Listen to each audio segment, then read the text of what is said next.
Hola, ¿cómo están? Muy buenas noches, bienvenidas, bienvenidos a CNN Prime.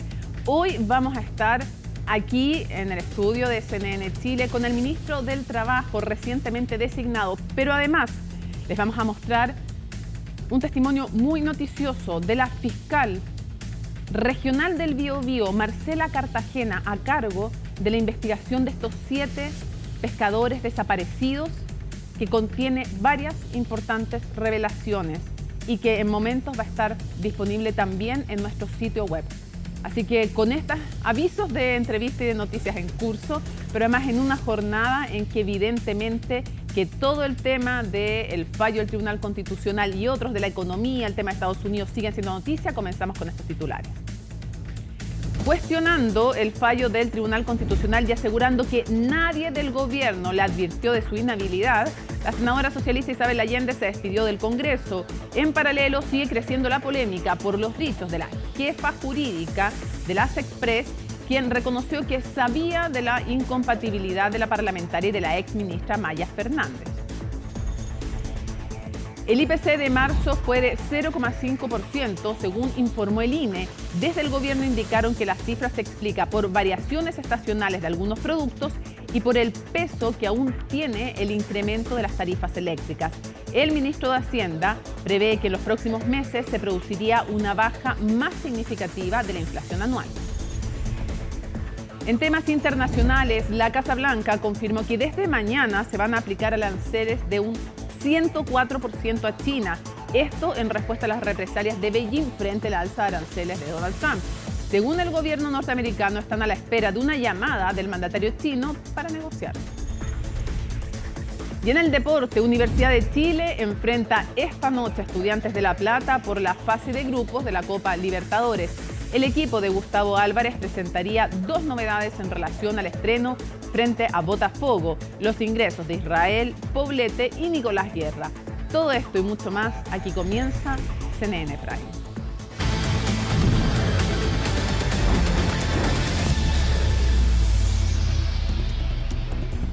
Rápidamente nos trasladamos hasta el Congreso para saber cómo fue la despedida de la senadora Isabel Allende, ex senadora, ahora porque bueno, falta que se produzca la sentencia, pero Francisca Cárdenas tiene todos los detalles. ¿Cómo estás? Buenas noches. ¿Qué tal, Mónica? ¿Cómo estás? Muy buenas noches. Sí, debí haber tenido presente el artículo 60 de la Constitución. Con eso y con otras palabras comenzó este emotivo discurso para algunos, incluso en el Partido Socialista, que fue muy duro, un momento duro, así lo calificaban, por parte del partido de la senadora Isabel Allende, y un discurso de despedida que se comunicó bastante temprano acá en el Congreso Nacional por parte incluso del Senado de la República, de la Cámara Alta, de que la senadora iba a intervenir a lo que iniciara la sesión de sala del Senado a las 16 horas. Ella llegó escoltada con guardias personales, con incluso parlamentarios también del Partido Socialista, diputados, senadores que la acompañaron al ingreso de la sala y luego en la sala con abrazos, con llantos, incluso algunos en el comité del Partido Socialista, por donde ella después avanzaba también para poder pasar entre medio de los pupitres y poder llegar a el sector donde ella finalmente dio este discurso que ella misma calificó como posible despedida de lo que han sido sus 31 años como diputada, 15, y como senadora casi 16 acá en el Congreso Nacional, en medio y tras lo que ha sido esta destitución que hemos conocido durante la semana pasada por parte del Tribunal Constitucional de una resolución que todavía, Mónica, no tenemos detalles, porque recordemos que el Tribunal Constitucional tiene un mes para poder hacer un pronunciamiento formal de lo que va a ser el fallo, y por lo que hemos sabido podría ser incluso en los próximos días.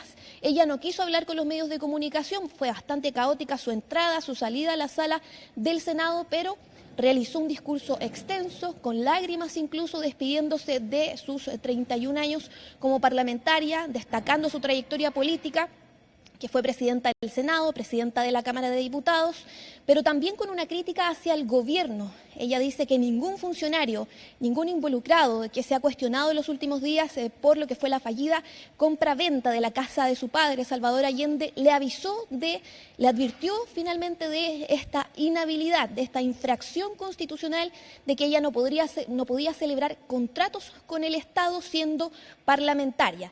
Por otro lado, también haciendo, digamos, un recorrido de lo que fue su trayectoria política, despidiéndose, diciendo que es el momento más duro de su vida incluso, y señalando que pese que hay que acatar lo que diga el Tribunal Constitucional, eso no quiere decir que hay que guardar silencio, decía la senadora Isabel Allende. Pasemos a escuchar entonces parte de lo que fue ese discurso acá en la sala del Senado. En los próximos días se conocerá el fallo del Tribunal Constitucional. Como corresponde en una democracia, este fallo será acatado. Pero acatar no significa guardar silencio. Acatar no significa renunciar a expresar el profundo dolor y la honda injusticia que esta decisión representa. Como han señalado con total claridad mis abogados Gabriel Osorio y Paula Vial, estamos ante un fallo que, más allá de su aparente legalidad, vulnera principios elementales de justicia, proporcionalidad y sentido democrático. Sí, reconozco que como parlamentaria de una larga trayectoria debía haber tenido presente el artículo 60 de la Constitución. No rehúyo mi responsabilidad, pero no soy abogada. Jamás he tenido contrato alguno con el Estado y no tengo y nunca he tenido una empresa y ante todo actué confiando en la institucionalidad. Bueno, evidentemente llama la atención, como tú decías, el hecho de que no menciona al presidente de la República y la mención al gobierno tiene que ver efectivamente con esta crítica por no haber sido advertida, pero también se hace cargo de que ella como parlamentaria debió saber. Claro, y eso principalmente se le preguntaba ella al ingresar, también al salir, si en estos 31 años de parlamentaria, cómo no se dio cuenta finalmente que había una infracción a la Constitución, Mónica, de no poder celebrar contratos con el Estado. Se le ha preguntado también a los distintos ministros durante esta jornada, se han buscado, hay una intensa búsqueda de responsabilidades políticas, no solamente en ella, sino que también en quienes visaron finalmente el decreto para adquirir la vivienda, la casa finalmente del expresidente Salvador Allende. Y por otro lado también se decía por parte de los parlamentarios que esta iba a ser su despedida. Ojo que ella puede seguir utilizando sus facultades parlamentarias, Mónica. Ella sigue siendo senadora hasta que ya tengamos un pronunciamiento oficial del fallo del Tribunal Constitucional. Así que un discurso bastante extenso, haciendo una crítica además también a que ella no fue advertida desde ningún ministerio, desde ninguna autoridad del Ejecutivo, pero no mencionando, como tú lo decías, directamente al presidente de la República. Lo menciona una vez solamente para decir que la intención de ella y del presidente Gabriel Boric era adquirir justamente no solamente la casa de su padre Salvador Allende, sino que también de Patricio Aylwin, para volverlas museo y así poder fortalecer la memoria en el futuro. Pasemos a escuchar también parte de otras declaraciones de la senadora en el hemiciclo. Hoy enfrento una sanción que yo considero injusta. La vivo con dolor, pero también con la tranquilidad que da la conciencia limpia. Me voy con la frente en alto, reiterando que nunca he usado mi cargo para algún beneficio personal. No busqué jamás ni el lucro ni el privilegio. ¿He cometido errores? Sí, como cualquiera que ha entregado su vida a la acción. Pero tengo la convicción que siempre he luchado por mis ideales de manera íntegra. Lo seguiré haciendo por Chile y su gente, por la memoria y el futuro. Y por eso me voy serena, porque sé lo que he dado, porque sé quién soy, porque sé que a pesar de esta salida forzada e injusta, mi historia no termina aquí. Claro, una salida forzada, injusta, decía la senadora Allende. Dice que siguió paso a paso también en su discurso las indicaciones que nos entregó el gobierno. Señala, mi trayectoria habla por sí sola, es honesta, transparente. Es absurdo que hubiese una intención maliciosa de mi parte, dice la senadora. Lamento que el Tribunal Constitucional no haya accedido ni considerado lo mejor de nuestros argumentos. Como explicó, y también habla de la Contralora General de la República, la compra dentro del marco administrativo público no se concretó, jamás hemos recibido un peso. Lo relevante era que soy comunera, dice ella, de una herencia de mis padres. Y varias cosas más, Mónica, ¿sí? Sí, esto va muy en la línea de la defensa que hizo en el Tribunal Constitucional su abogado Gabriel Osorio. ¿Por qué?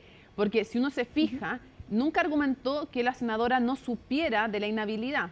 Lo que argumenta son dos cosas. Primero, que no se había concretado, esta es la visión, no fue la visión en el fondo de quienes presentaron el requerimiento. Estoy diciendo cuál fue por qué hace el link en el fondo este discurso con su defensa, porque no argumenta de nuevo no haber sabido. Dijo, yo debía haber sabido, así que si sabía no es relevante porque la ley se presume conocida. Entonces ya, no argumenta aquello. Y lo segundo es que Gabriel Osorio, además, lo que argumenta es que no se terminó de perfeccionar, o sea que desde la perspectiva de ellos no se concretó el contrato. Y segundo, que hay que ver, porque el artículo 60 distingue o agrega, si uno ve las actas de la Comisión Ortúzar o las actas de incluso cuando se discutió la Constitución de 1925, que tenía también este artículo, que tiene que ser en el fondo un contrato con el Estado y con un beneficio propio. Entonces, están haciendo ese punto político también constitucional en el sentido de decir yo no me aproveché de mi cargo, porque lo que decía Jaime Guzmán, por ejemplo, la Comisión Ortúzar es que tenían que ser con aprovechamiento del cargo, en fin. No es la tesis que sostienen quienes presentaron el requerimiento, que dicen sí se concretó este contrato, claro. Pero estoy poniendo sobre la mesa que vayamos leyendo que los discursos tienen un sentido también en el fondo y que van linkeándose con la defensa constitucional que se hizo en un momento. Claro, y como tú lo dices, se reitera en varias ocasiones por parte de la senadora que nunca se celebró ese contrato y que no se concretó, como tú lo decías, nunca he usado mi cargo para un interés personal.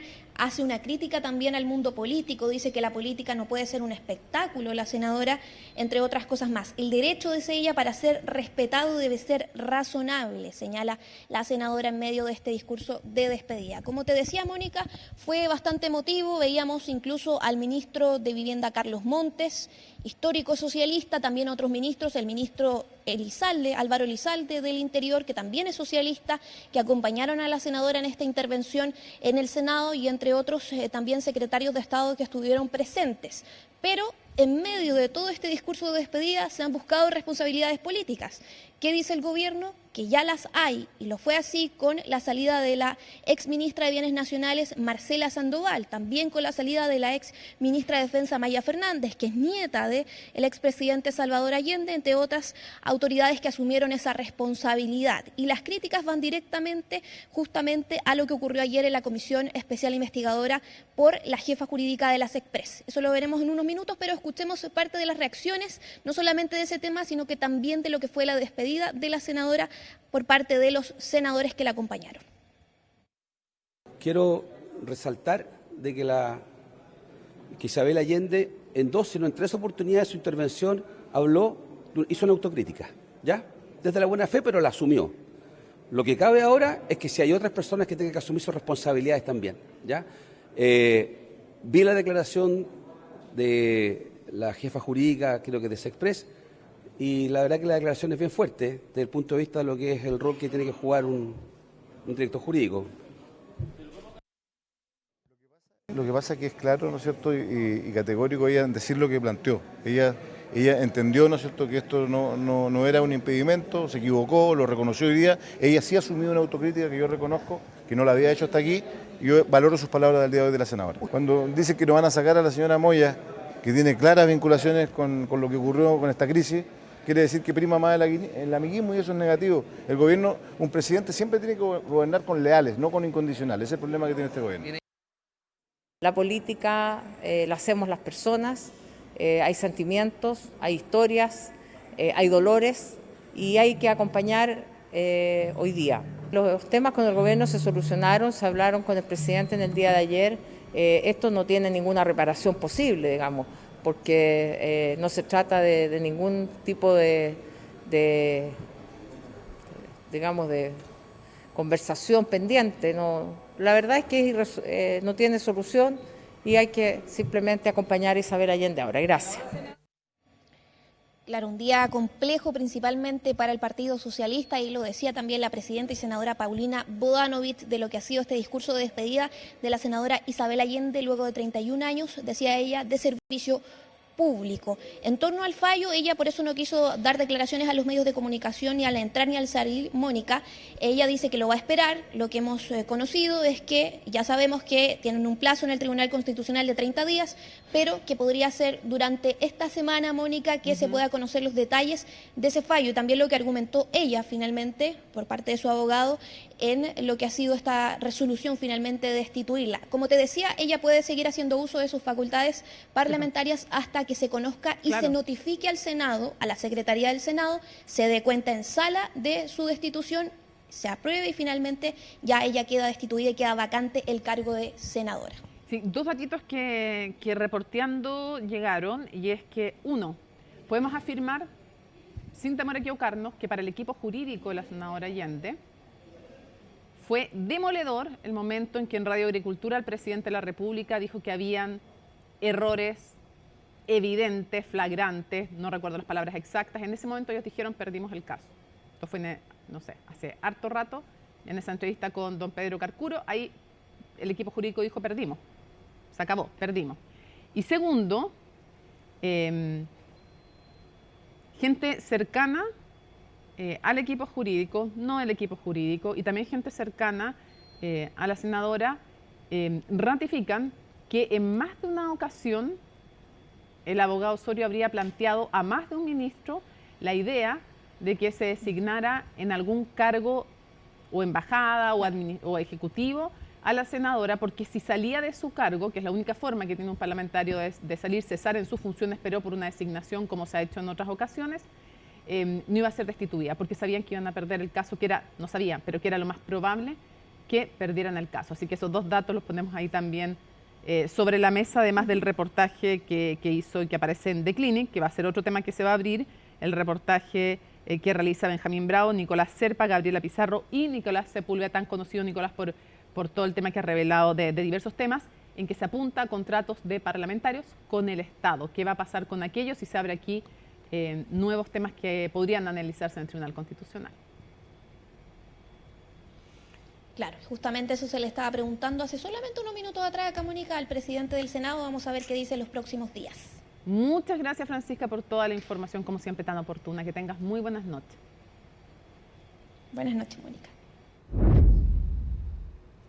Vamos a seguir avanzando para contarles que durante la despedida de Isabel Allende del Senado, las miradas en el Congreso siguieron sobre la jefa jurídica de la SEXPRES, que es la Secretaría General de la Presidencia, que es el ministerio que ve la relación entre el Congreso y el Ejecutivo, ¿no?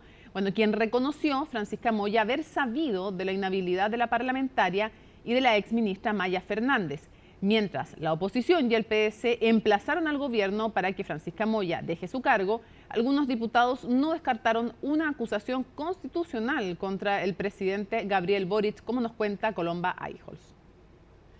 Quizás fue un escenario que a sus 80 años nunca imaginó, menos considerando que los últimos 30 los pasó en el Congreso. Primero como diputada y luego como senadora, la emblemática militante socialista le dijo adiós al poder legislativo tras el fallo del Tribunal Constitucional que implicará su cesación del cargo, pero que aún no es notificado al Senado. Confié plenamente en los órganos encargados de llevar adelante la adquisición de la casa familiar. Quizás mi error fue no haber consultado más, pero en ningún momento, ningún ministerio, ningún funcionario, ninguna autoridad involucrada nos advirtió o recordó que existía una posible inhabilidad constitucional. Por eso hoy los cuestionamientos recaen en aquellos funcionarios que estuvieron a cargo del proceso, entre ellos la jefa jurídica de la SEXPRES, Francisca Moya, pues según su declaración en la comisión investigadora por la fallida compra de la casa del presidente Allende,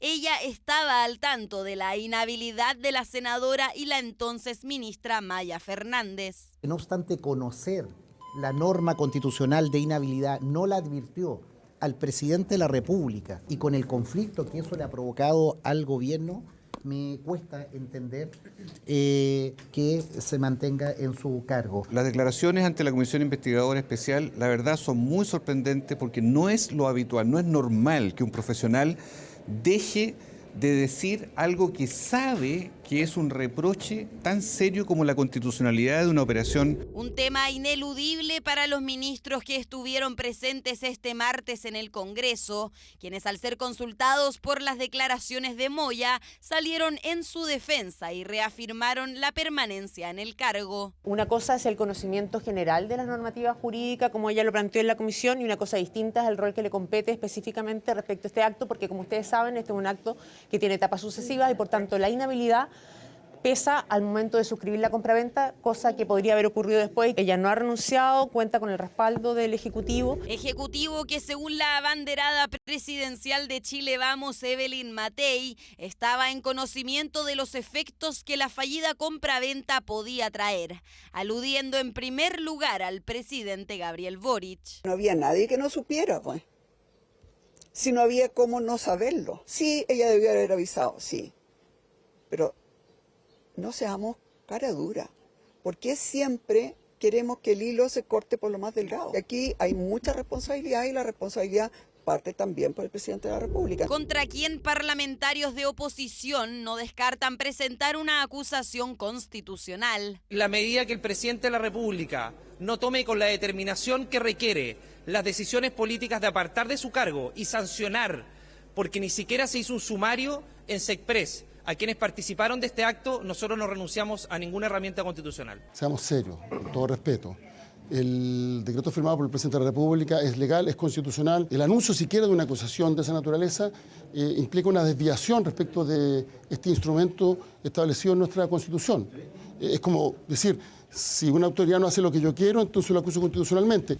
Acusación que parlamentarios de la misma coalición han dicho que es improbable que se presente, pero a medida de que se vayan conociendo nuevos antecedentes a través de la Comisión Especial Investigadora, dicha posición podría cambiar.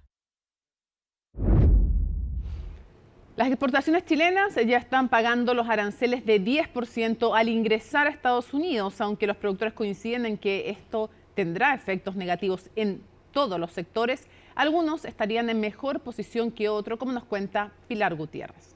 Desde el sábado entraron a regir los aranceles de 10% para las exportaciones que se dirijan hacia Estados Unidos. Y efectivamente hay empresas chilenas que confirmaron que ya empezaron a pagar esa tasa. Tal es el caso de Camanchaca, que envía salmones cada día. Lo paga el importador norteamericano. En el caso de Camanchaca, por ejemplo, nosotros tenemos una filial en Estados Unidos que es la importadora de salmón. Los precios en Estados Unidos para los consumidores van a subir.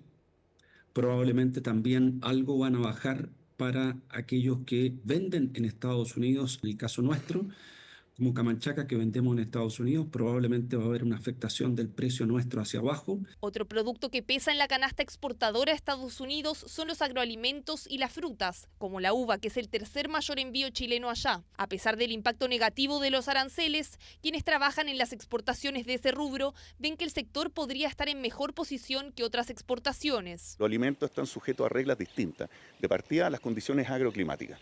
En definitiva, por mucho que tú quieras reemplazar las importaciones, tú no vas a poder. Hay productos de carácter tropical, más que los volúmenes, donde vamos a ver un impacto en los retornos, que es igual o más grave incluso, porque al final lo que tú necesitas es maximizar el retorno que obtiene un productor a nivel de campo. Pero según la información entregada por el gobierno, ya hay cadenas y empresas norteamericanas distribuidoras de alimentos que habrían pausado pedidos desde sus proveedores en Chile.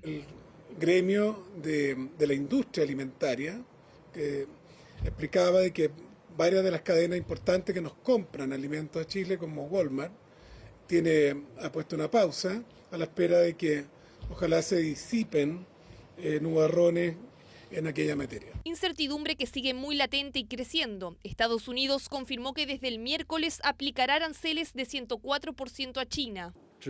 Si Estados Unidos ignora los intereses de ambos países y de la comunidad internacional e insiste en una guerra arancelaria o comercial, China luchará hasta el final. Ese 50% adicional, ¿entrará en efecto mañana? Entrarán en vigor a las 00:01 de esta noche, así que efectivamente, mañana. A pesar de la escalada, los mercados mostraron algunas correcciones luego de las fuertes caídas entre jueves y lunes. Las bolsas asiáticas anotaron ganancias, la más importante en el Nikkei de Japón, que subió 6%. Lo mismo en los mercados europeos, donde el FTSE de Londres anotó un alza de 2,7% y el DAX de Frankfurt un 2,36%. Gran parte de la incertidumbre que significan estos aranceles que ha entregado la administración de Donald Trump se juntaron el día de ayer. El día de hoy más bien tenemos un rebote técnico ante la calma en las noticias, es decir, no ha habido una escalada mayor. No podemos confirmar un fin de, por ejemplo, las caídas ni ningún ese tipo de cosas, porque aún hay muchas cosas que están por configurarse que podrían aumentar la tensión. En Wall Street los principales índices cerraban con caídas del orden del 1% y el IPSA en Chile también cerraba en rojo. Pero además, durante esta jornada el dólar atravesó la barrera de los 1.000 pesos, lo que no pasaba desde enero, precisamente cuando Trump volvió a la Casa Blanca. El dólar peso comienza sus primeras operaciones cercano a los 981, pero actualmente supera los 1.000 pesos. Todo esto principalmente por el miedo que pueda pasar el día de mañana, ya que entrarían en vigencia las nuevas tarifas adicionales que Donald Trump pondría sobre China. De mantenerse por sobre los 1.000 pesos, podría ir a buscar el máximo anterior de los 1.018 y después los 1.040. Volatilidad que según los analistas continuará los próximos días, a la espera de datos relevantes como el IPC de Estados Unidos y cómo siga la escalada en la guerra comercial ante el anuncio de Trump de aplicar aranceles de 104% a China. Janet Jara asumió formalmente como candidata presidencial del Partido Comunista. La primera actividad de la exministra se realizó en la Plaza de la Constitución, donde estuvo acompañada por los líderes de su tienda política. En el lugar hizo un llamado a primarias amplias, incluyendo a la democracia cristiana, como nos cuenta Macarena Román. Janet Jara, te deseo éxito y fuerza en la construcción de unidad por el futuro esplendor que los chilenos y chilenas se merecen. Con una ceremonia en La Moneda encabezada por el presidente Gabriel Boric, Janet Jara cerró definitivamente su paso por el gobierno. Ahora pasa a convertirse oficialmente en la candidata presidencial del Partido Comunista. 13 minutos de discurso bastaron frente a la estatua de Salvador Allende para poner sobre la mesa su historia de vida, parte de ella en la comuna de Conchalí. De la Concon, de la Chachacha, de la Lili, somos las capas de Conchalí. También ahondó en su experiencia profesional como administradora pública y abogada, además de los proyectos que sacó adelante en su rol de ministra, pero ahora apuntando hacia el futuro. No voy a prometer milagros. No soy de esas personas que vienen a ofrecer soluciones mágicas, ni frases vacías, y menos a aprovecharse del miedo. Esta vez no hubo baile como en la promulgación de la reforma de pensiones, pero sí una petición de primarias oficialistas lo más amplias posibles, incluyendo a quienes le han cerrado la posibilidad a los comunistas, como ya advirtieron en la democracia cristiana. Siempre trabajamos muy colaborativamente, incluso teniendo diferencias en distintas materias. Espero y me hago parte del llamado a que ojalá se puedan sumar a la primaria más amplia posible. Y no fue la única que insistió en el llamado a la DC. La solicitud, que está lejos de ser nueva, vino esta vez en voz de la primera autoridad del país. Si es Carolina, si hoy es Janet, si es Gonzalo Vinter o podría ser Vlado Mirosevich o Jaime Mulet. Todos quienes menciono han mostrado su disposición a competir en buena lid por representar a los sectores progresistas en una primaria amplia y convocante. Incluyo, por cierto, también al diputado Undurraga. Una especie de llamado que se suma a lo planteado por distintos partidos oficialistas y, por supuesto, por sus respectivos candidatos. He invitado y creo que sería una cosa muy positiva que lográramos antes de la primaria o después de la primaria converger con la democracia cristiana. Siempre he sido partidario que la democracia cristiana sea parte de una primaria amplia y de un futuro gobierno. Eso creo que es algo que tiene que pasar y eso sería bueno, pero sin embargo es una decisión que tienen que tomar ellos. Y ese es justamente el problema. En la directiva de la democracia cristiana no quieren dar su brazo a torcer. El proyecto de la democracia cristiana es distinto al proyecto del Partido Comunista en seguridad, en economía, en relaciones internacionales. Por lo tanto, lo honesto con la ciudadanía es que estén en primarias distintas. Claro, porque si hay algo que ha diferenciado al Partido Comunista de todas las otras tiendas con representación parlamentaria es su postura sobre Venezuela. La colectividad liderada por Lautaro Carmona no cataloga al régimen de Nicolás Maduro como dictatorial. Las y los comunistas siempre hemos estado por la defensa de los derechos humanos, en Venezuela y en cualquier otro lado. Y en eso quiero ser sumamente clara. Sin duda, Venezuela tiene que resolver sus propios problemas y sin duda algunas dificultades tendrán, por algo hay tantos venezolanos en Chile. ¿Usted considera ni en ningún otro que lugar. en Venezuela hay violación a los derechos humanos? No es que humanos? yo lo considere, hay informes internacionales que ya lo han señalado así. Temas internacionales que probablemente marcarán los debates entre los candidatos oficialistas confirmados para participar en las primarias presidenciales. De aquí al 12 de abril debiese estar lista la opción de los radicales y de los socialistas, quienes eventualmente podrían respaldar a la senadora Paulina Bodanovich. Lo habíamos anunciado, nos acompaña el sucesor de Janet Jara, el ministro del Trabajo, Giorgio Bocardo. Muchísimas gracias por estar con nosotros en vivo y en directo, que así lo son las 8:32.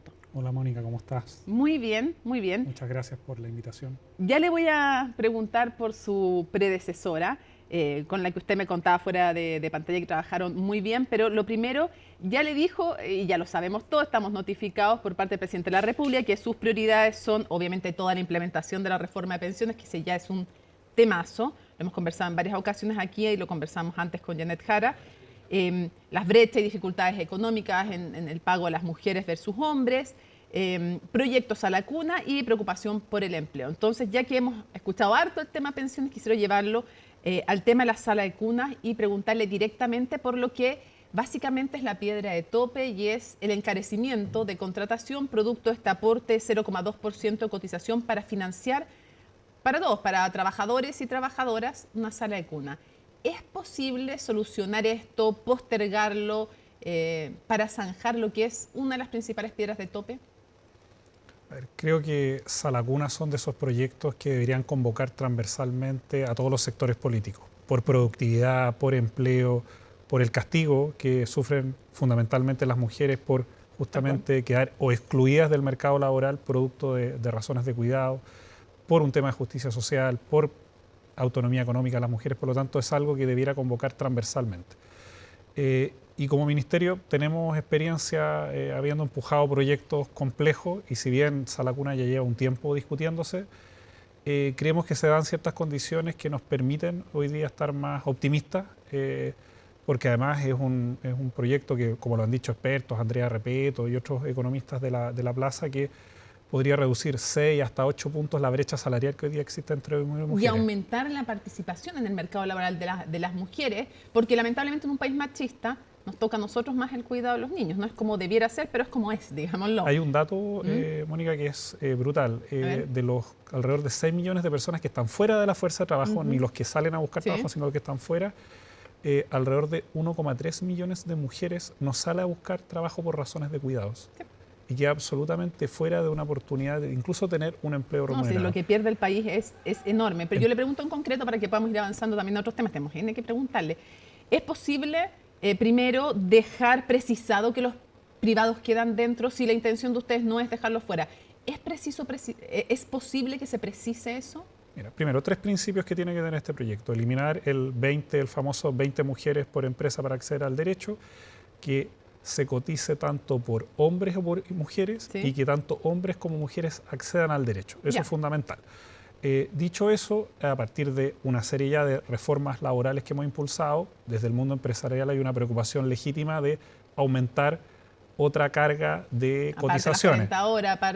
Solamente para que nos hagamos una idea, un 0,2 de cotización en un salario mínimo, estamos hablando de 1.000 pesos. Claro, pero todo suma al final, ¿no? Pero creemos que si es que los objetivos macro compartidos hoy día están, además hay un proyecto de modernización del sistema de sala cuna público que está avanzando y que ha sido también siempre un tema, y que la sala cuna es un derecho laboral que hoy día el empleador entrega para que esa persona vaya a una sala cuna privada. Eso es algo que ya existe. ¿Se puede de alguna manera postergar, acomodar el 0,2%? nosotros creemos que hay espacio para encontrar alternativas de financiamiento que justamente permitan alcanzar este objetivo. El presidente ha sido muy claro. Dejar explícito que los privados también pueden ser proveedores de Salacuna, ¿también no hay problema con eso? Es que eso, te insisto, como derecho laboral es algo que ya existe y los empleadores hoy día recurren a Salacunas. Por eso, o sea, no habría problema con eso. Se lo escuché, de hecho, creo a la ministra Orellana, que no habría problema, ¿no? Es que no habría innovación en eso porque es algo que hoy día ya ocurre. Lo que redunda no daña, ¿no? Y creo que ahí a veces también se ha construido un debate. Ya, pero si todos se quedan más tranquilos con eso, ¿habría problema con ponerlo explícitamente desde su perspectiva? Como gobierno creo que hemos sido muy flexibles en buscar fórmulas que permitan tanto a oposición como al gobierno avanzar.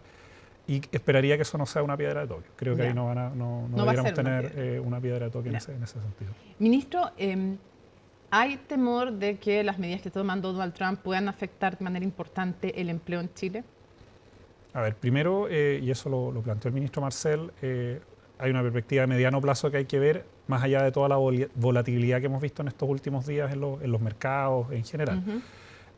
Dicho eso, nosotros tenemos que preparar al país para distintas coyunturas que van a ocurrir, ya sea por los cambios geopolíticos que estamos viviendo, ya sea por los cambios que estamos viviendo por la crisis climática, por las distintas catástrofes que vive el país. Y en ese sentido, uno de los mandatos que nos ha dado el presidente es construir una institucionalidad más resiliente para enfrentar las coyunturas de empleo, que en este caso son a propósito de las medidas que está tomando Trump, pero van a ocurrir otras a lo largo de estas coyunturas. Y en ese marco nosotros hemos hecho una apuesta muy relevante por una reforma integral al sistema de subsidios laborales que esperamos que durante el mes de abril ya se pueda anunciar como proyecto que reemplace al antiguo sistema de subsidios laborales que estaba preparado para un mercado laboral de comienzos de los años 2000. Ministro, una de las cosas que preocupa a Estados Unidos es la reforma de pensiones. ¿Ustedes estarían dispuestos a transar algo de lo aprobado porque Estados Unidos lo pida? Hay un proyecto que ya se aprobó, eso se fundó en un acuerdo social y político.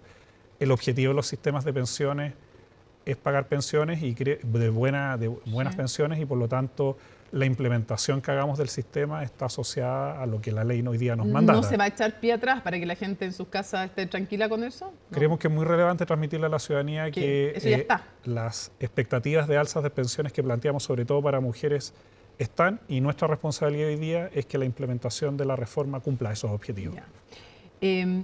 Van a tener que empezar, entre otras las cosas, a negociar el tema del salario mínimo. Desde la CUT se ha hablado más bien de un sueldo vital, que serían como 725.000 líquidos, si es que no estoy mal con la cifra.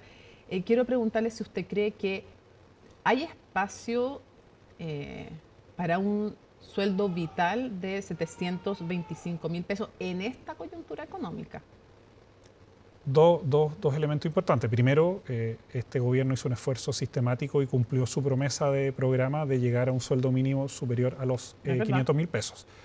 Y con un esfuerzo y reconocimiento del trabajo que hizo la CUT, porque significa un aporte muy, muy importante. Segundo, también hay que considerar que el salario mínimo es un piso que le establecen los países para asegurarse de estas condiciones mínimas de pago, y otra cosa es un salario vital que tiene que ver con el costo de la vida.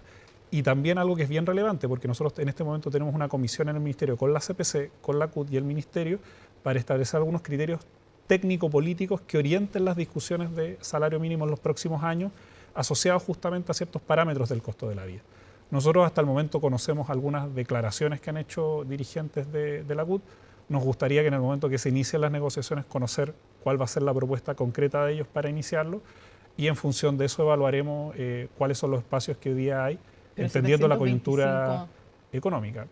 Hay que considerar que el esfuerzo que hizo este gobierno fue de 350.000 a 500.000 pesos y hoy día estamos en 510.000. Creo que es en torno a esos parámetros en los que igual se va a dar la discusión, entendiendo que la CUT tiene legítimo derecho de plantear las estimaciones que le parezcan. No quiero haber entendido mal, porque no sé, yo entendí mal, pero cuando usted dice se subió de 350 a 500, lo que usted está diciendo es que en torno a un aumento de 150.000 se puede pensar, o yo me equivoqué en la interpretación, nada que ver. No, lo que estamos planteando es que este gobierno, en negociación con la CUT, elevó el salario mínimo, es el alza del salario mínimo más importante en los últimos 25 años, y el alza es muy significativa, en un contexto inflacionario complejo, pero es una alza muy significativa, y que además fue muy valorado por la CUT en su momento.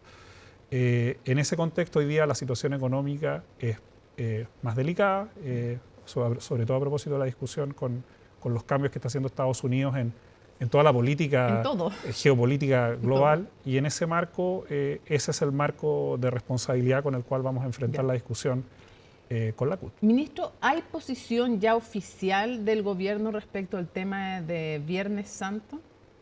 Nosotros lo que hemos señalado es que la Dirección del Trabajo en su dictamen estableció que las empresas que han históricamente tenido ese acuerdo con sus trabajadores, salvo que haya habido un cambio en las condiciones, se debiera mantener.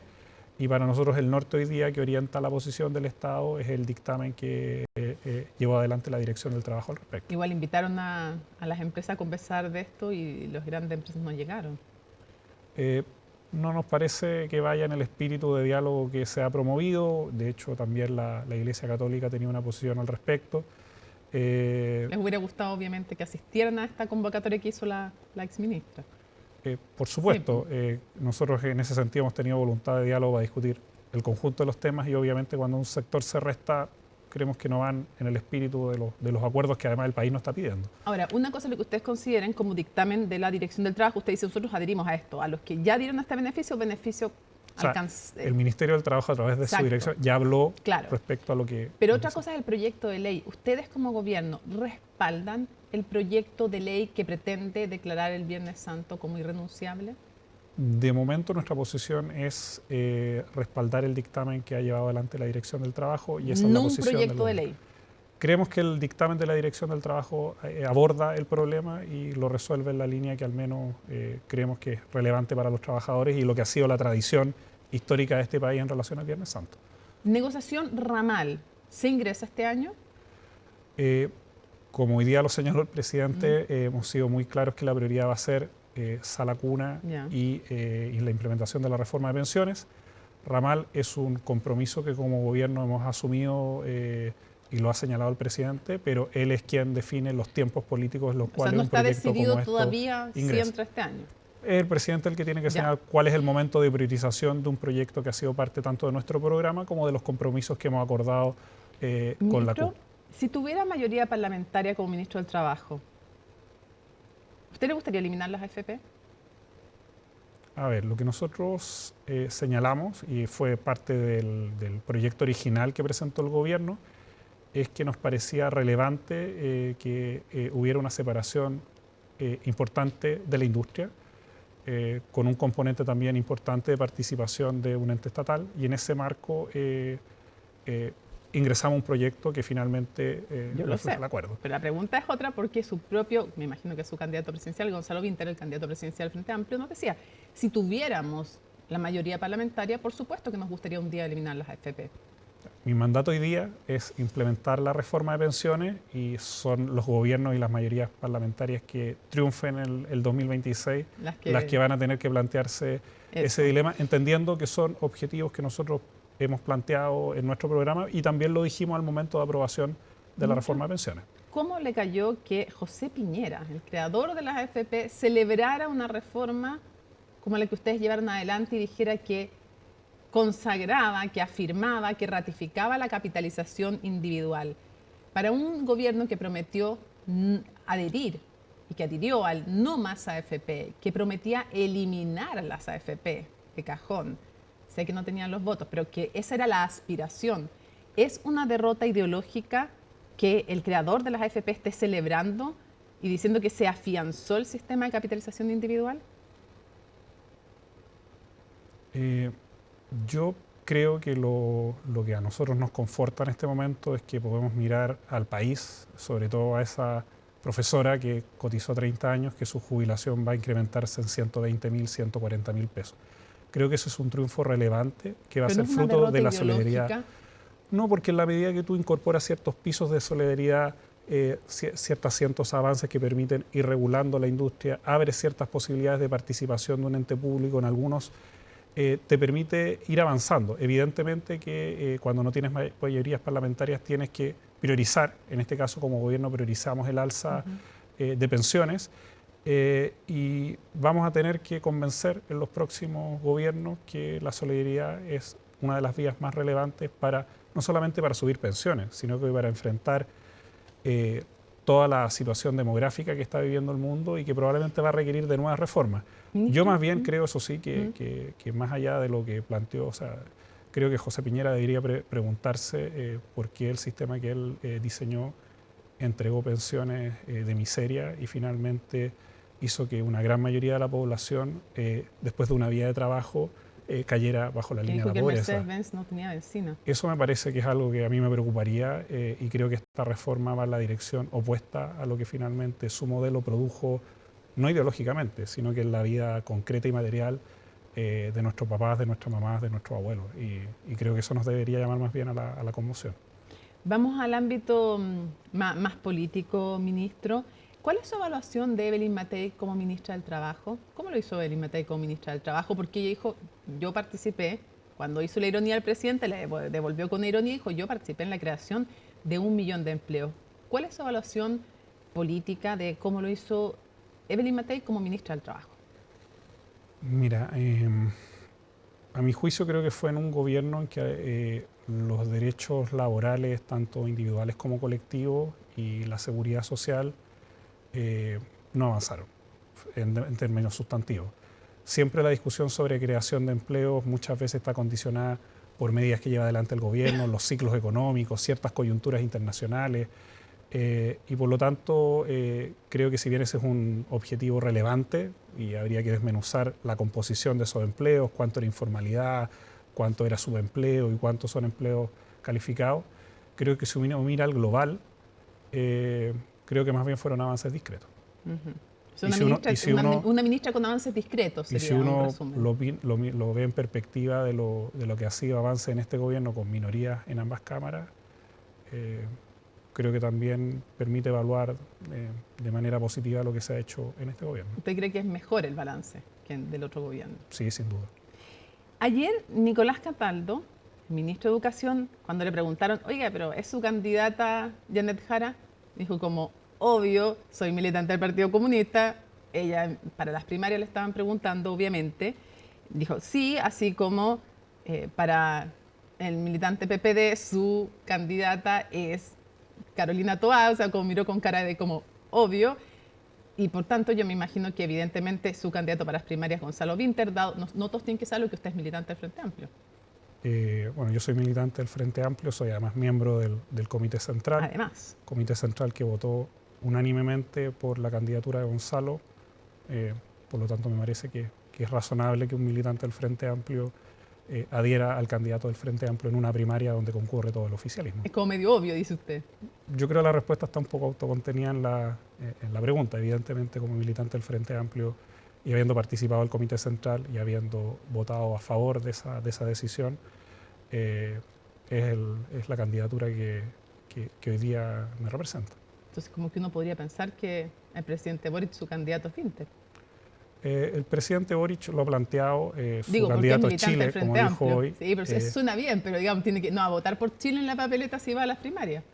El voto y la participación, nosotros todos como ministros somos ciudadanos, pero creo militante que... del Frente Amplio vota por militante del Frente Amplio. Creo que son roles distintos. Es como Lagos, pues a Lagos cuando le preguntaba en su momento, bueno, se enojó Soledad Alvear en ese momento, lo sé, pero dijo, sí, dijeron, candidata es Michelle Bachelet. Mira, yo creo que lo que nos tiene que tener socialista. Contento como fuerzas progresistas y de izquierda es que tenemos una primaria competitiva donde están concurriendo liderazgos importantes y lo más relevante de todo es que quien salga exitoso de esa primaria va a representar las ideas y la unidad de una fuerza que creo que puede ofrecerle al país un proyecto de futuro.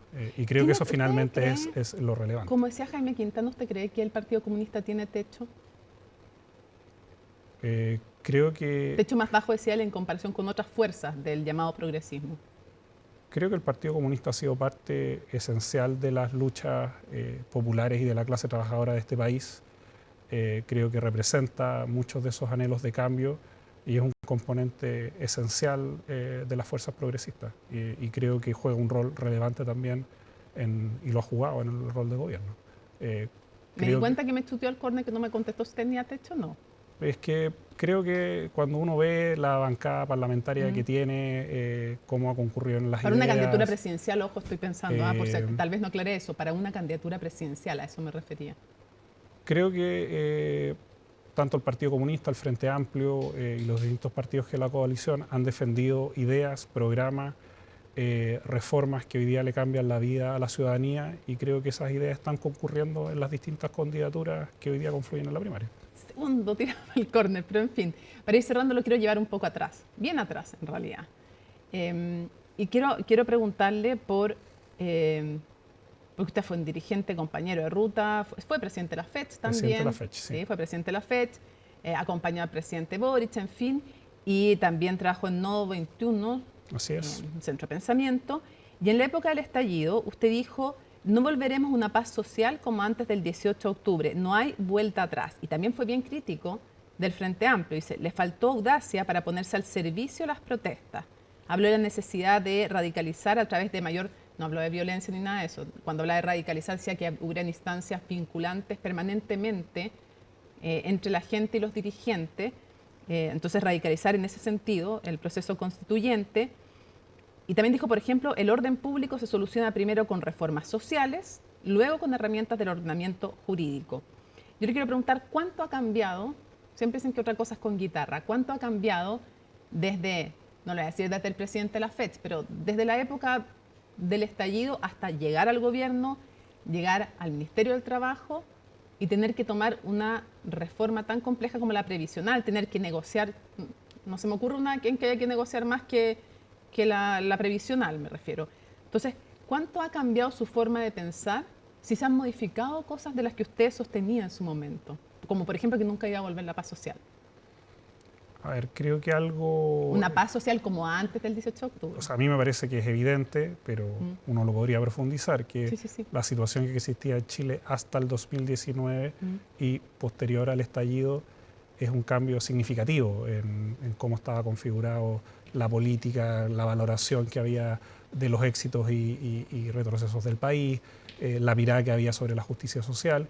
Y nosotros como Frente Amplio siempre defendimos que los problemas sociales, políticos y económicos se resuelven profundizando la democracia. En ese sentido creo que tanto el presidente Boric, los que concurrimos al acuerdo del 15N y siempre defendimos una salida democrática y profundamente democrática. ¿Se acuerda que lo pasaron al Tribunal Supremo al actual presidente?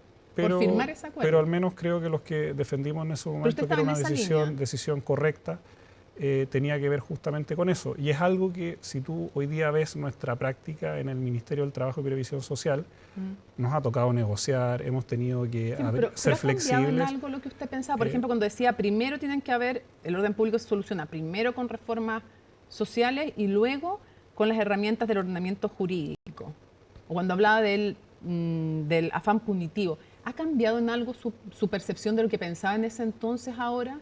Después de pasar por el gobierno, usted ha tenido, porque me imagino que la gente cambia la forma de pensar, o sea, yo no pienso lo mismo que pensaba hace, no sé, 10 años. Pero ¿usted ha cambiado en algo su forma de pensar? De lo que, por ejemplo, de esta frase le podría leer otras, pero de esto, ¿usted ha cambiado o más o menos mantiene el mismo pensamiento? ¿Qué diría usted?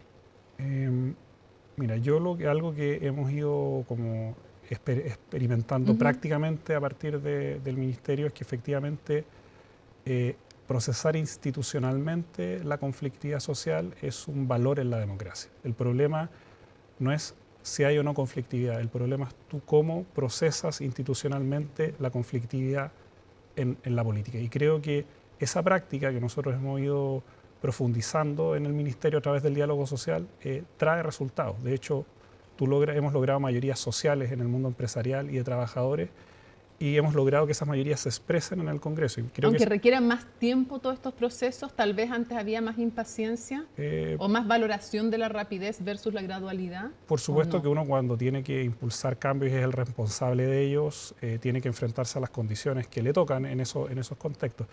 Pero si algo de lo que sí sigo convencido a propósito de las declaraciones que tú señalas es que no hay mejor inversión social para el país que los derechos laborales.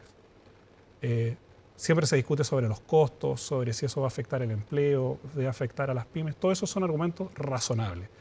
Sin embargo, cuando tú inviertes en derechos sociales, en mejor calidad de vida, en mejores salarios, tú estás invirtiendo en cohesión social. Y en orden público indirectamente, ¿no?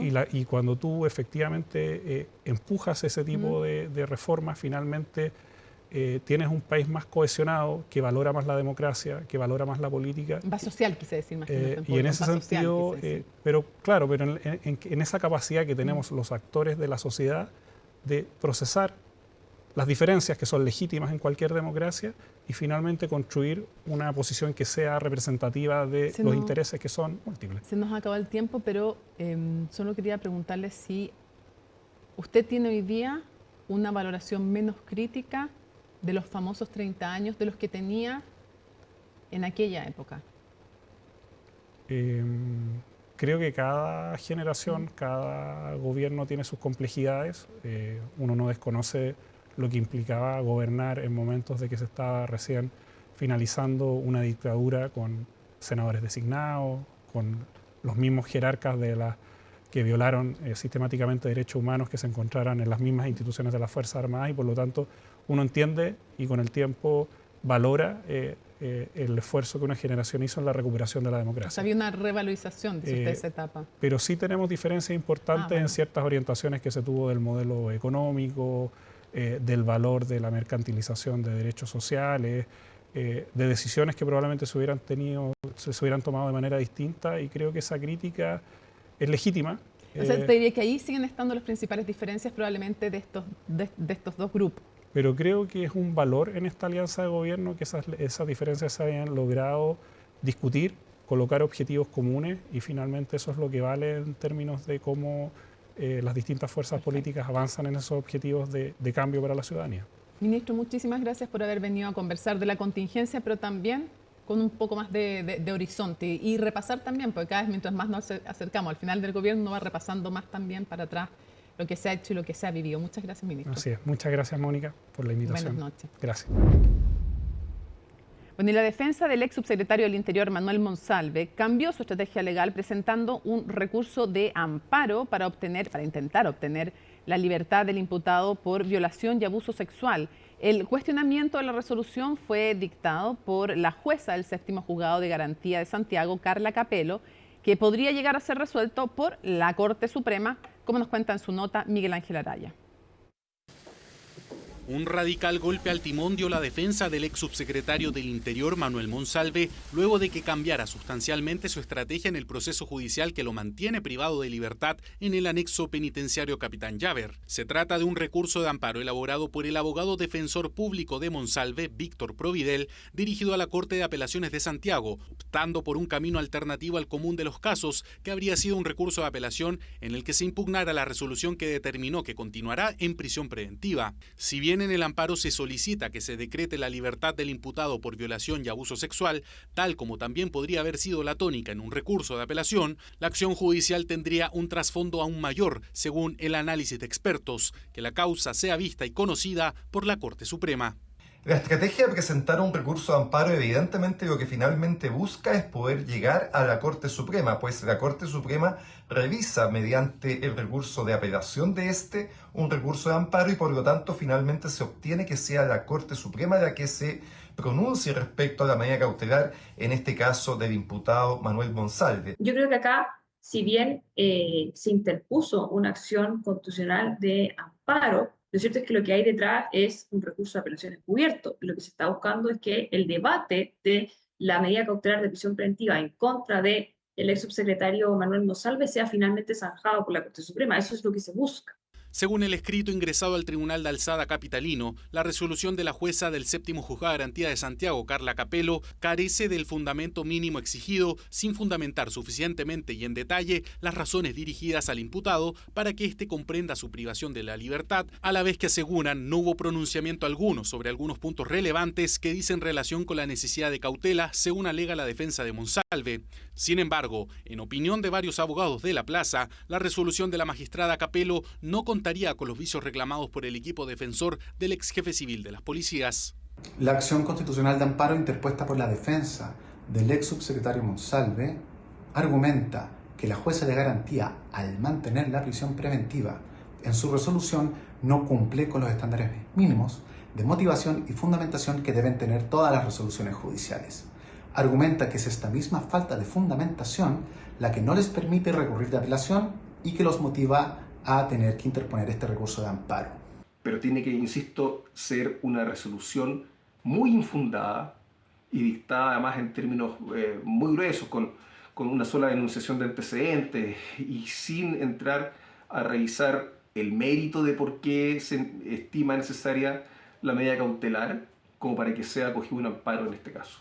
Entre los supuestos nuevos antecedentes que fueron presentados por la defensa de Monsalve en su última revisión de medidas cautelares, destaca la declaración que entregó el ex subsecretario durante 4 días en el mes de enero ante 3 fiscales del Ministerio Público y 2 subcomisarias de la PDI, la nueva declaración que entregó también la presunta víctima, además de mensajería entre la denunciante y el imputado, que darían cuenta, según la defensa, de una dinámica distinta a la recogida por las resoluciones de instancias anteriores. Muchas veces estos recursos se vuelven a presentar en base a los mismos antecedentes esgrimidos ante el juzgado de garantía que mantiene la prisión preventiva, pero claro, las defensas con la esperanza de que ya sea la Corte de Apelaciones o eventualmente la Corte Suprema revisen el caso y reevalúen, o con una nueva interpretación de los antecedentes que existen y que son esgrimidos por los intervinientes, revoque la resolución y decrete la libertad del imputado. De este modo, se espera que este miércoles la Corte de Apelaciones de Santiago revise el recurso de amparo, que en caso de ser rechazado, probablemente la defensa de Manuel Monsalve apele ante la Corte Suprema, momento en el que será la segunda sala del máximo tribunal del país la que defina si el ex subsecretario del Interior es considerado todavía un peligro para la seguridad de la sociedad. ¿Todavía un peligro para la sociedad, según usted?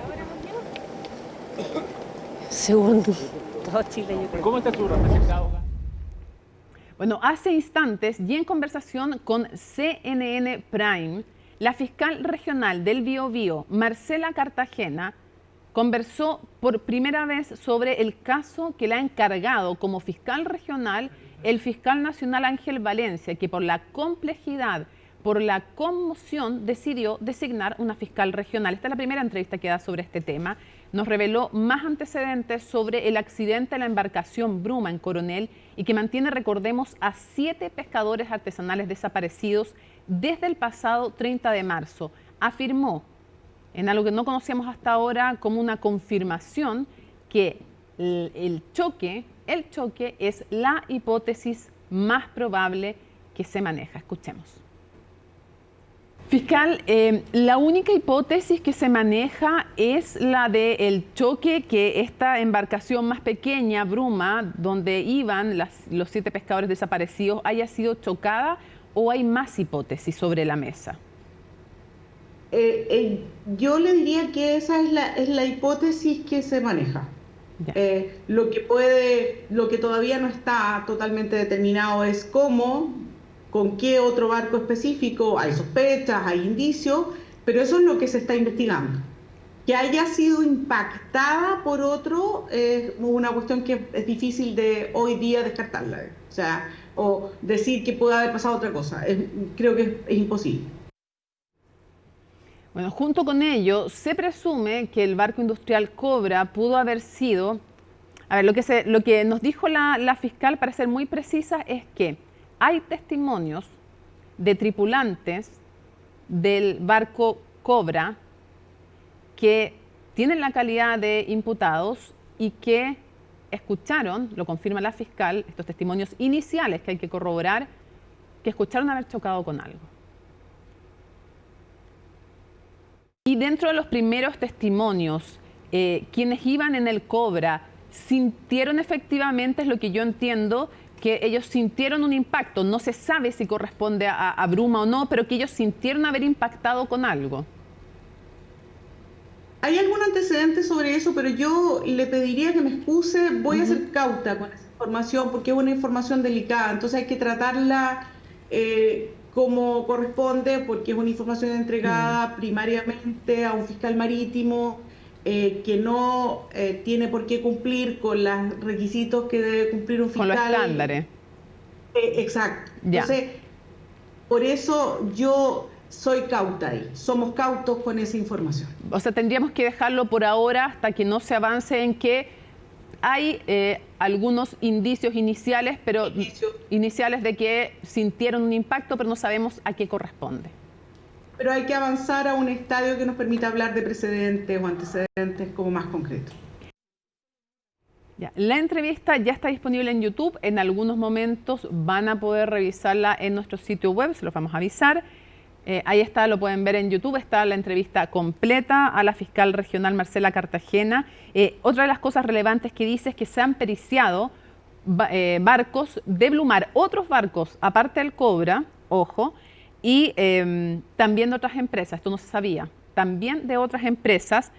Confirma que hasta ahora, desde su perspectiva, Blumar, la empresa dueña de Cobra, ha colaborado, que tenían señal de celular los pescadores desaparecidos, pero hasta donde se sabe no habrían mandado, no alcanzado a mandar ni mensajes ni llamadas en el momento que explicaran. Y lo último, también importante, contarles que los eventuales delitos son, por un lado, si hubo o no, más que un accidente, si es que hubo o no, de alguna manera, un homicidio sin o con dolo, que no se sabe, y si hubo omisión de auxilio o no, si habría o no obstrucción a la investigación. Todo eso se tiene que investigar, y en el caso del tripulante de Cobra desaparecido, se tiene que investigar tanto si es que fue un accidente o si alguien le hizo algo, y también hay que investigar si tiene relación o no con este accidente. Así es que todo eso en la entrevista que prontamente en nuestro sitio web y ya en YouTube. Seguimos avanzando y les contamos que la Cámara Nacional de Comercio entregó las cifras de la encuesta de victimización del sector en el segundo semestre de 2024, cuya tasa tuvo un importante aumento en los últimos 6 meses del año pasado. Entre las ciudades, por un lado, destaca Puerto Montt por su positivo descenso porcentual, y en contraste, Antofagasta por un aumento de más de 10 puntos. María Luisa Carrión con el informe. Desde el 24 de marzo de este año se han realizado 6 operativos contra el comercio ambulante en Puerto Montt. Una de las estrategias valoradas por los locatarios y que, según los números, es una de las medidas que han hecho que la tasa de victimización bajara 4 puntos porcentuales en la capital de la región de Los Lagos. Hemos hecho acciones inéditas desde la Municipalidad de Puerto Montt, como por ejemplo prohibir el comercio ambulante en el centro de Puerto Montt, terminar con los túneles de la muerte que existían en el terminal, y invertir más de 1.400 millones de pesos en seguridad privada en conjunto a nuestros concejales. Es por ello que necesitamos más facultades y atribuciones desde el gobierno central, y sobre todo ahora que se creó un ministerio de seguridad, más recursos. Un ministerio práctico es lo que pide el alcalde sureño, que pasó de tener poco más de 57% como tasa de victimización a 53%, pero este indicador no es el único que descendió. En Puerto Montt también tenemos que bajó la percepción de inseguridad en los barrios, también bajó, más que bajó, es donde los locatarios tenemos un menor porcentaje que dice que no, que su denuncia no tuvo efecto. Es decir, si lo vemos por el otro lado, hay un mayor porcentaje que denunció y que tuvo efecto su denuncia en Puerto Montt. También tenemos mayores porcentajes de denuncias en Puerto Montt. Y aunque se valoró por parte de la Cámara Nacional de Comercio los brotes verdes de Puerto Montt, lo cierto es que fue una noticia con sabor amargo, porque a nivel nacional la encuesta de victimización del segundo semestre de 2024 está lejos de ser igual de optimista. No traemos cifras alegres, traemos cifras muy negativas, son cifras que arrastramos desde el estallido social, sumado a la pandemia, cifras que lamentablemente para el comercio hoy día no le hacen bien. Nuestra encuesta de victimización hoy día refleja una cifra preocupante, llega al 61%, y eso por supuesto que nos supone un mayor desafío para este año. Porque aún a nivel nacional no se vuelve a las cifras previas al estallido social y se está lejos del promedio menor a 50% que había antes de 2020. ¿Qué otros datos nos deja esta encuesta? Más del 56% no realiza una denuncia cuando es víctima de algún tipo de delito, y quienes sí la realizan aseguran en su gran mayoría que no tiene los resultados esperados. La principal razón para no acudir a las autoridades es la desconfianza en las instituciones, y un 47% dice que el barrio en el que está ubicado no es seguro. En contraste con Puerto Montt, Antofagasta subió más de 13 puntos su tasa de victimización. En el norte se ha producido, producto de la delincuencia, un cambio también de carácter cultural. La gente no está saliendo en las noches a comprar. En el norte de Chile la costumbre del comercio era trabajar por el clima nuestro, se podía trabajar hasta mucho más tarde. Eso hoy día ya se perdió. Hoy día ya se está viendo, al igual que en el resto del país, que a las 6, 7 de la tarde ya prácticamente no están circulando personas por las calles. Además, se señaló que al menos unas 8 medidas de seguridad tienen en promedio los locales comerciales a lo largo del país y que poco menos del 50% las aumentó. En el barrio Patronato, por ejemplo, hace años han comenzado a implementar distintas medidas de seguridad de manera individual y junto a la Cámara de Comercio del sector. Aquí ya no solo hablamos de pilones de antialunizaje o barras metálicas en las cortinas. Una es que cada locatario se responsabiliza de la seguridad de su propio local, pero de manera colectiva a través de la Cámara de Comercio también hay una cuota de seguridad que nos permite tener vehículos durante el día y sobre todo durante la noche haciendo vigilancia y con la incorporación de cámaras de seguridad y mucha iluminación. Inversión que han costeado los locatarios no solo en su propio beneficio, también para dar tranquilidad a las miles de personas que se mueven por este icónico barrio comercial.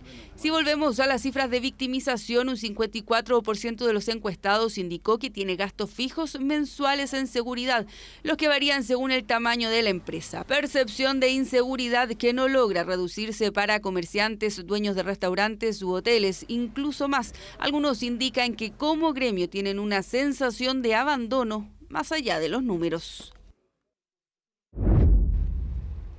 La inflación continúa presionando. El IPC de marzo fue de 0,5%. Con esta variación, la UEF va a sobrepasar los 39.000 pesos en mayo. Natalia Muñoz lo reportó. Todo lo contrario, ha ido subiendo, porque ya se termina la temporada del tomate acá de la zona. Yo pienso que de bajar, porque siempre lo que sube nunca baja. O sea, no estaba barato, estaba más o menos relativo, pero se ha vendido algo así siempre igual. Hay ofertas buenas que han llegado de carne importada, no nacional. Esos son buenos precios. Está difícil. Así lo dicen los locatarios de la Vega Central y también lo confirman las cifras del IPC de marzo. La inflación sigue alta y fueron los tomates, las carnes y la educación universitaria los productos que más subieron en el tercer mes del año. Está cara todavía la carne. No se puede comer carne. Pero no dejo el lomo vetado. De verdad. Cuesta. Sí, pero hay lugares que son económicos igual. Carísimo. Súper caro y en general te diría que los precios han subido. Marzo es conocido como el mes más caro del año. La canasta de precios tuvo un alza de 0,5%, que era lo esperado. Estos datos, como sabemos, siguen estando muy marcados por los incrementos de tarifas eléctricas. Una vez que los primeros incrementos, que fueron en junio del año pasado, se incorporen a la base, va a comenzar a producirse una baja más significativa de las variaciones anuales del IPC. Y continúa la presión en el alza de los alimentos, que subieron 1,2% en marzo. De ellos, el precio de los tomates se disparó 22% por un factor estacional. Cuando comienza el invierno hay otros productos que bajan de precio. En términos de los alimentos que son más invernales, o sea, ya las frutas de invierno, manzana, pera, kiwi, naranjas, mandarinas, y también las verduras, ya no sé, pues, brócoli, coliflor, alcachofa, después viene, entonces las acelgas, entonces tiene que ver con la estacionalidad. Precios a nivel nacional, pero el panorama internacional es incierto. Los aranceles de Estados Unidos traen presión en el dólar, que este martes ya pasó la barrera de los 1.000 pesos. Proyecciones de efectos negativos en el crecimiento económico y menor impulso externo. Las cadenas de suministro de los bienes importados, principalmente los bienes manufacturados que nosotros consumimos, se producen en distintas partes del mundo. Entonces, en la medida que existan, especialmente si existen aumentos de aranceles entre países, podemos ver aumentos de costos de producción y por lo tanto los precios de productos.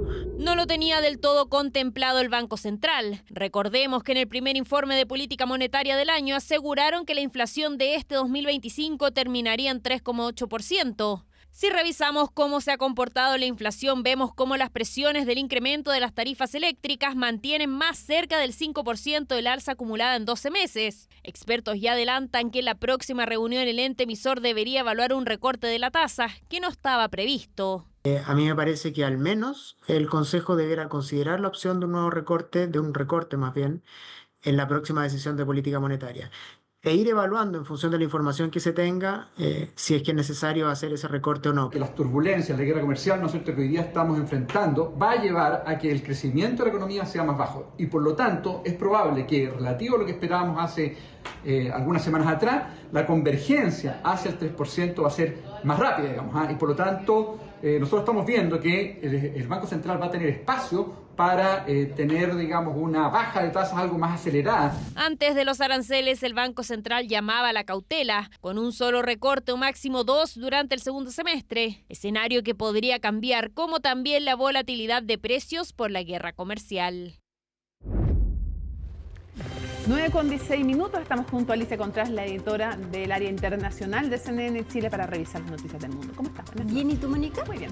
Faltan 3 horas para que entren en vigencia estos aranceles del 104% a China, además de todos los aranceles que impuso Estados Unidos al resto de los países como un supuesto castigo por el déficit comercial que sostiene este país ante el resto. Dice la administración de Trump que de todas maneras están dispuestos a negociar con China, sin embargo les aumentaron un 50% más de aranceles, mientras que desde China aseguran que Donald Trump no ha mostrado ninguna disposición al diálogo. Esto cuando entonces mañana comienzan los aranceles recíprocos y Donald Trump sigue insistiendo que China se ha aprovechado de Estados Unidos. ¿Qué ha pasado hoy día? Lo vemos en el informe de Laura Soto. What has the globalist economy gotten the United States of America? Incurring a huge amount of debt to buy things that other countries make for us. And to make it a little bit more crystal clear, we borrow money from Chinese peasants to buy the things those Chinese peasants manufacture. That is not a recipe for economic prosperity. Palabras que no han gustado para nada a la segunda economía más grande del mundo. Beijing se refirió por primera vez al modo despectivo en que el vicepresidente estadounidense se refirió el jueves pasado a los chinos. La postura de China sobre las relaciones comerciales entre China y Estados Unidos ha sido muy clara. Es sorprendente y entristece escuchar comentarios tan ignorantes e irrespetuosos de este vicepresidente. Un ingrediente más que se suma a la creciente enemistad entre ambas naciones, potenciada por la guerra comercial que Donald Trump ha reavivado en su regreso a la Casa Blanca. Este miércoles entran en vigor los aranceles recíprocos que el presidente estadounidense anunció la semana pasada para decenas de países, entre ellos China. Un gravamen que ahora, junto a los aranceles impuestos previamente, alcanzará el 104%, una medida que Washington anunció en respuesta a las represalias chinas. Acabo de hablar con el presidente sobre esto y él cree que China quiere llegar a un acuerdo con Estados Unidos. Cree que China tiene que llegar a un acuerdo. Fue un error que China tomara represalias. Cuando Estados Unidos recibe un golpe, el presidente responde con más fuerza. Por eso esta noche, a medianoche, entrarán en vigor aranceles del 104% para China. Originalmente, Trump había anunciado un arancel recíproco del 34% contra China, adicional al 20% impuesto previamente. Ante ello, Beijing anunció una serie de contramedidas, incluido un gravamen adicional del 34% contra todos los productos estadounidenses. Recurrir a la presión, las amenazas y el chantaje no es la forma correcta de interactuar con China. China tomará todas las contramedidas necesarias para salvaguardar resueltamente sus derechos e intereses legítimos. Las acciones de la parte estadounidense no han demostrado una verdadera voluntad de diálogo serio. Ante la negativa del gigante asiático de revertir sus aranceles, Estados Unidos amenazó con imponer a partir de este miércoles un 50% adicional a los gravámenes anteriormente anunciados. El presidente ha sido claro conmigo y con otros en que no pretende incluir exclusiones ni exenciones, especialmente dada la naturaleza de la medida. Otros países indicaron que les gustaría encontrar una vía de avance mediante la reciprocidad. China no lo ha dicho y veremos qué sucede. Así, a diferencia de lo que sucede con China, Trump ha abierto negociaciones con otras naciones afectadas por los aranceles, como lo son Israel, Japón y Corea del Sur. Todo mientras el mundo sigue evaluando cuál será el impacto de las represalias económicas del presidente estadounidense.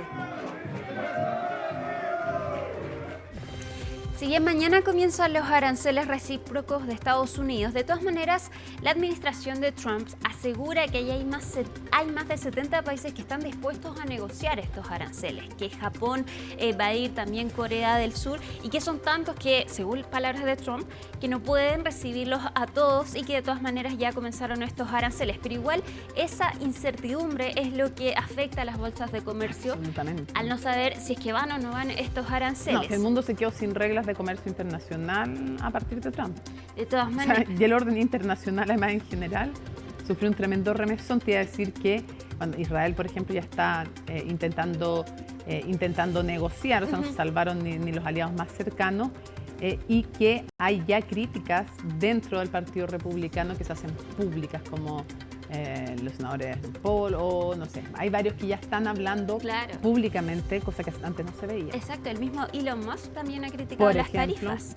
Ahora, hoy día Donald Trump dijo, según él, que con los aranceles Estados Unidos está recibiendo $2.000 millones diarios. Una cifra que no podemos confirmar, pero eso es lo que está diciendo lo que él dice. Claro, para el déficit feroz que tiene Estados Unidos le sirve, pero hay tantas cosas que le puede ir mal. Ya. Revisemos lo que dijo. We're taking in almost $2 billion a day in tariffs. $2 billion a day. And we're doing very well.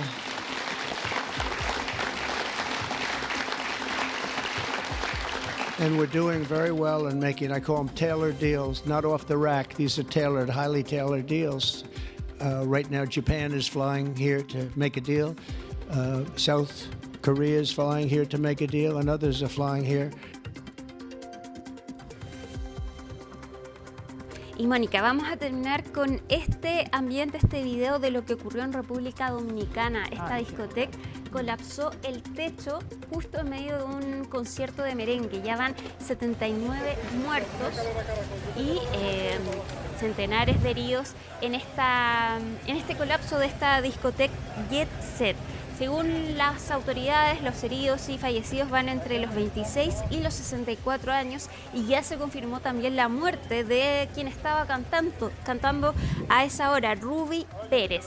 También se estima que la cifra de muertos podría aumentar, dado que esta discoteca tiene una capacidad de 2.000 personas. Todavía no se saben las causas de por qué se derrumba este techo, pero ocurre anoche a eso de la 1 de la madrugada y siguen las labores de rescate para encontrar a víctimas entre los escombros. Alicia, muchísimas gracias por acompañarnos. Estés muy bien. Buenas noches. Buenas noches. Nos vamos a la pausa y regresamos con más aquí a CNN Prime. Volvemos para contarles que tras anunciar su retiro de los escenarios, Marco Antonio de la Parra marca su regreso a las tablas con Mr. Shakespeare, que se está presentando en el Teatro Finisterra. La obra es un monólogo donde combina su propia historia con la del afamado dramaturgo y poeta inglés. Sandro Lavarría nos cuenta. El psiquiatra y dramaturgo Marco Antonio de la Parra combina su historia y la de algunos familiares con la de Shakespeare. Lo va a dejar pensando, ¿quién es el que habló al final? ¿El doctor de la Parra o William Shakespeare? ¿William Shakespeare era doctor? Todo esto para crear Mr. Shakespeare, su última producción que se está presentando en el Teatro Finisterra. Es juego, es cambios, es una palabra que le gusta mucho a Pablo, riesgo. Riesgo de mostrarme yo, riesgo de jugar la soledad en el escenario, riesgo de manejar un texto que es difícil aprendérselo. Y Shakespeare nos hace bien. Si cuando vemos Netflix estamos admirados de los guiones norteamericanos, es porque leyeron Shakespeare en el colegio. O sea, todos esos guionistas se saben Shakespeare de memoria. Entonces es muy bueno que nos contaminemos un poco. Es como Jimi Hendrix. Yo lo pondría como en el mismo nivel. En las artes, igual de popular, no sé, tiene esta cosa cercana, a pesar de por ahí no haber visto nunca una obra de Shakespeare. Creo que la gente igual lo conoce, o al menos cree conocerlo, que es suficiente por lo menos para ver esta obra.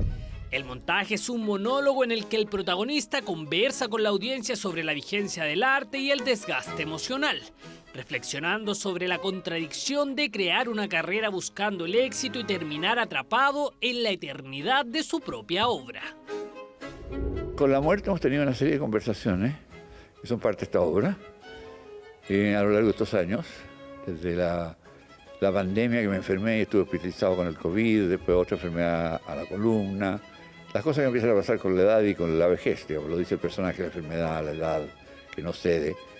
Y uno va conversando, ¿no? ¿Qué va a hacer de ti? Hasta que descubrí que había que jugar la opción de ser inmortal, que te toque. Y esa es una opción totalmente psicótica, pero se volvió interesante, atractiva, soñar lo imposible. Me encantó la escritura, me gustó sobre todo lo descarnado, lo abierto.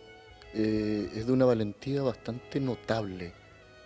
Ser capaz de hablar de asuntos tan privados y llevarlos a escena de manera atractiva, además, no convertido en un ladrillazo.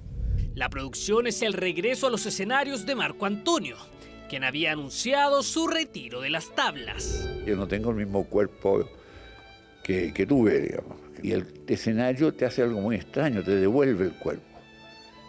Es como una variante artística de la kinesiología. O sea, es arte-terapia pura.